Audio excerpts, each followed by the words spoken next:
ദേശീയോത്സവമാണ് ഓണം.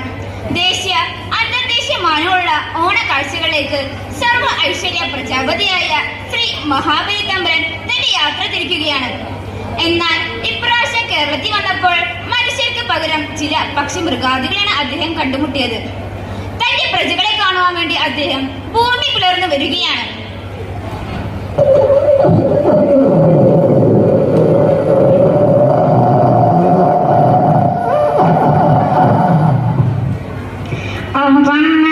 പ്രമാണ പൂർവ സന്യാപനവർത്തനേ